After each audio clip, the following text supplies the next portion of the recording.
Se fueron hoy todavía algunos diputados, también se fueron al fin del periodo varios diputados de licencia. Pues están dejando tirada aquí las tareas legislativas o qué pasa. Bueno, finalmente prácticamente todos van a la reelección, algunos a otros cargos, pero hay desatención por las tareas legislativas para irse a saltar a otros cargos. No, nada que ver. Yo creo que pues están en su legítimo derecho de aspirar a alguna pues de las alternativas que va a haber de cambios en gobiernos municipales, en representaciones locales o federales, y hay tiempos que estamos obligados a respetar y a cumplir de acuerdo a la ley y a la propia Constitución. Entonces, siempre las bancadas, y ahí entran los suplentes, tenemos como cubrir toda esta solicitud de licencias, que yo pues en realidad no veo como algo extraordinario. Es común que se dé esto, sobre todo a finales de una legislatura. Y las bancadas estamos preparadas para atender la agenda pendiente y todo lo que se tenga que resolver en cuanto a discusión de política pública, de agenda política, o las reformas que quedaron pendientes, que ustedes saben tenemos que arrancar con eso en el próximo periodo. Nos quedó pendiente, por ejemplo, y eso es muy importante, el acreditar la partería tradicional en la Ley General de Salud. Esa es una minuta del Senado y yo sí hago aquí cuenta de que ese es un pendiente, al igual que las terapias de conversión.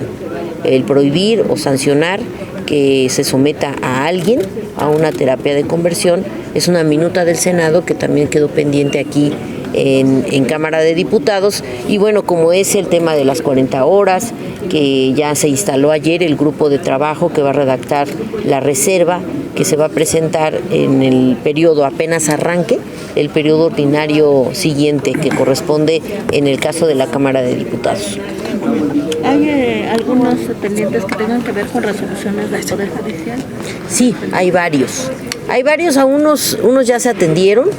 Por ejemplo, de las, no me acuerdo si es el de terapias de conversión o el de partería, son resoluciones judiciales. Y también la de la interrupción del embarazo. Es una resolución judicial, pero que tiene como cámara de origen, de acuerdo al acuerdo en conferencia, al Senado de la República. Y ahí es el que se despenalice la interrupción del embarazo a las 12 semanas, de acuerdo a la resolución de la Suprema Corte. ¿Y no hay fecha? Pues no, porque está en manos está en manos del Senado. Y ahí sí no sé cómo vayan en el trabajo. Creo que tenían que afinar, que no se diera pauta a la despenalización en todo momento, que así venía el dictamen, sino a las 12 semanas. Entonces hablamos con los integrantes de la segunda, procesos legislativos segunda, que es quien tiene el dictamen, para que entonces se haga una corrección y ya lo puedan enviar a la Cámara de Diputados. Gracias, diputada. Muchísimas gracias. Buen año, feliz año. ¿Qué posibilidad hay de que saquen en el próximo periodo el tema de la desaparición de los órganos autónomos?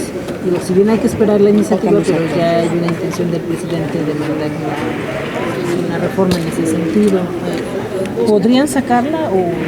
Mira, como bien lo comentas, yo creo que es una iniciativa que anunció el presidente, pero no tenemos aún. Sería una especulación hablar de tiempos, porque no está en nuestras manos, pero siempre hemos hecho un análisis muy detenido de lo que implica la existencia de autónomos en el Estado mexicano.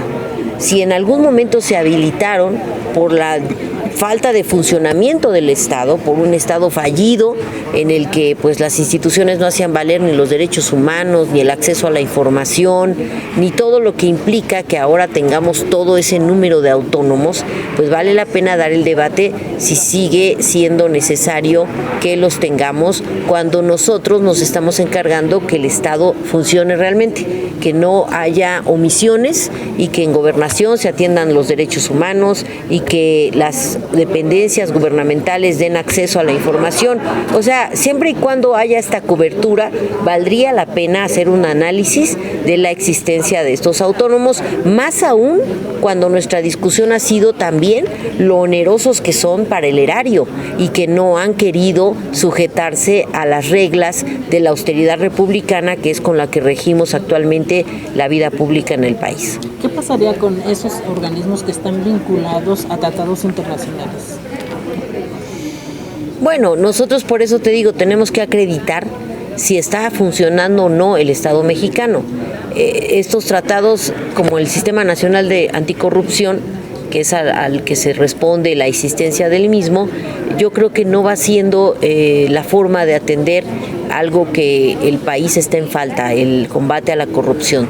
Yo creo que se ha combatido de diferentes formas, desde la propia desaparición de todas estas concesiones o favoritismos a empresas que no pagaban impuestos, o que se les haya hecho toda una revisión en cuanto a la evasión fiscal, y que ahora se esté dando una recaudación gracias a estas reformas que hicimos de la mano con el Poder Ejecutivo, y no tanto un sistema nacional anticorrupción que no funciona, que no ha dado cuentas, que no ha tenido frutos, y que podemos nosotros hasta de manera internacional acreditar cómo desde otras vías o con otras acciones se combate la corrupción en el país.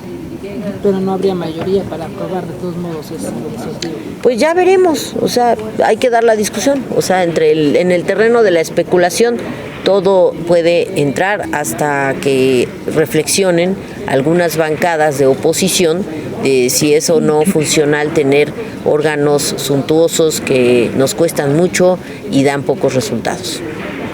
Gracias. Gracias. Muchas gracias. Muchas gracias, feliz año.